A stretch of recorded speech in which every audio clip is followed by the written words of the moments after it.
Cette inscription sur le fronton aurait pu lui mettre la puce à l'oreille. Sur les 4000 pièces qu'expose le Musée international de l'horlogerie, aucune n'est associée à une femme.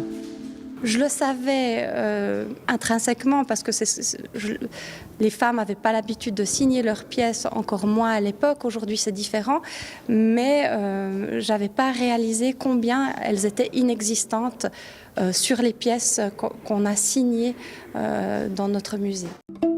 Il aura fallu qu'un journaliste du New York Times rédige un article sur les femmes et l'horlogerie pour que la conservatrice adjointe du musée s'en aperçoive.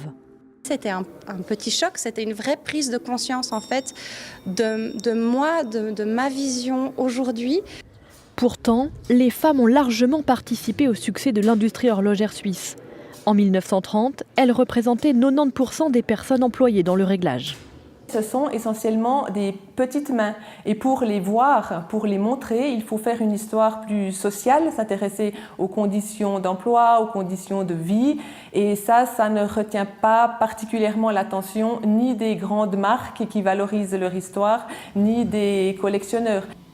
Cet ingénieur, plusieurs fois récompensé, reconnaît la difficile ascension des femmes dans ce milieu.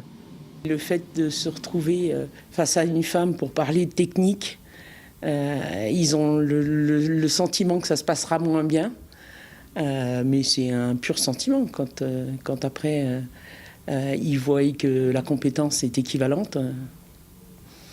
Ce souci s'efface, mais il y a cette barrière à franchir. Le Musée international de l'horlogerie promet de consacrer une exposition aux femmes dans les prochaines années, à la bonne heure.